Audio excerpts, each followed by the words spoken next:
What is the Leopard 2 tank, and why does Ukraine want it?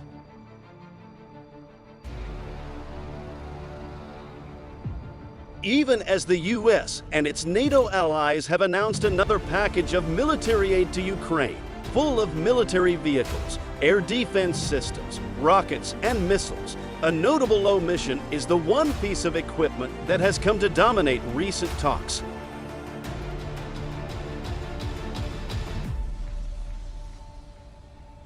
For months, Ukrainian officials have pressed the West for hundreds of modern battle tanks like those made by the US and Germany. I can thank you hundreds of times, and it will be absolutely just and fair. Given all that we have already done, Ukrainian President Volodymyr Zelenskyy said at this week's meeting of defense officials in Ramstein, Germany.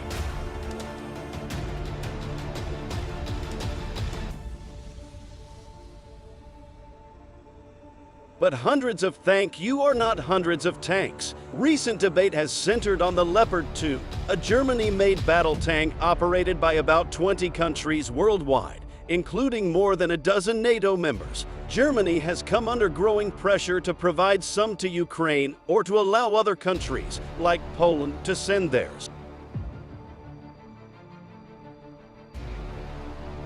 So far, that hasn't happened. We cannot say today when a decision will come and what it will look like. Germany Dienstminister Boris Pistorius said Friday, the Germany-made Leopard 2 is one of the most well-reputed battle tanks in the world, perhaps second only to the US-made M1 Abrams tank.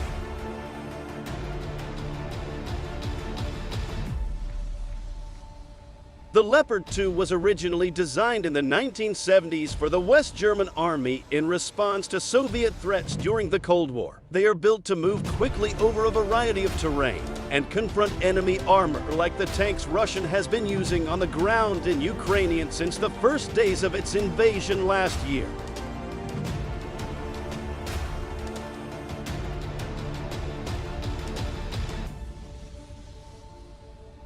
Each tank boasts a 44-55 caliber 120 mm main gun and a 1,500 horsepower engine that allows it to move as fast as 44 miles per hour, according to Krauss Maffei Wegmann, the German defense company that manufactures the tank. Some 60 tons of armor protect their crews from return fire. Among the countries that operate the Leopard 2 is Poland, which has pledged to send 14 Leopard 2 tanks to Ukraine but must await Germany's approval to do so. Since Russia began its invasion of Ukraine last February, tanks have been prominent on the battlefield. For its part, Ukraine has mostly relied on Soviet-era T-72 tanks. The West has already supplied other armored vehicles and pledged to send still more, including Bradley fighting vehicles and Stryker combat vehicles from the US, and a newly announced shipment of Challenger 2 tanks from the UK.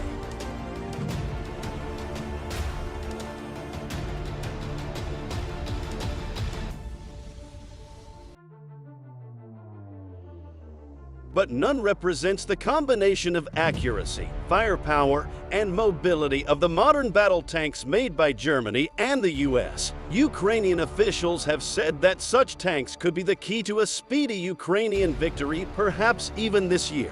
That's a rosier picture than the one painted by Western military experts.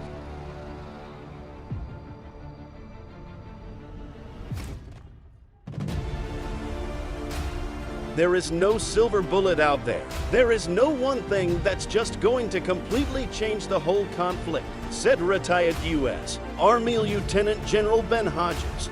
Still, Western tanks could play a role this spring, when both Russian and Ukrainian are widely expected to launch renewed efforts in the conflict.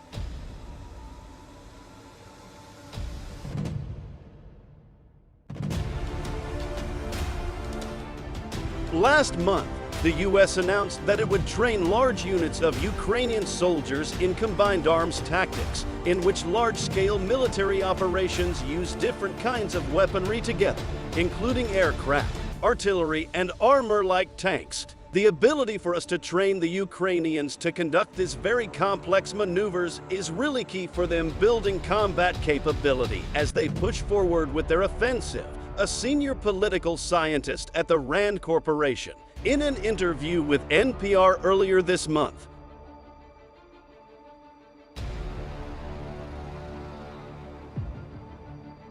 Russian major victory of the war so far has been its control of Ukrainian territory between the Donbass and Crimea. Russia has controlled Crimea since illegally annexing it in 2014, but before the invasion last year, Crimea's only connection to Russia was a long road and rail bridge. In seizing Mariupol and the land around it, Russian forces essentially established a land bridge from Russia and the Donbass region of Ukrainian to Crimea. That territory could be the setting of a new Ukrainian counteroffensive, said Hodges, the retired lieutenant general. The Ukrainians know that the decisive terrain is Crimea. With tanks from the west, Ukrainian could create an armored brigade that could serve as the spearhead of a force that could break through those Russian defenses down towards Mariupol. The purpose is to continue the isolation of Crimea from everything else.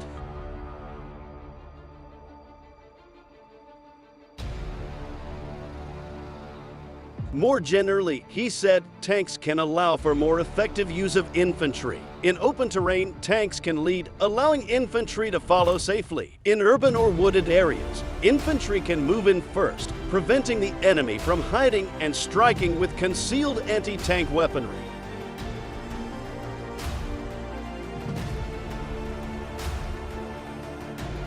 Germany has continually delayed a decision about the Leopard 2s. Because it makes the tanks, its approval is needed for those allies, like Poland, to re-export them elsewhere. Ukrainian leaders had hoped for an announcement Friday, but their wait will continue after German officials declined to make a decision at the Ramstein meeting.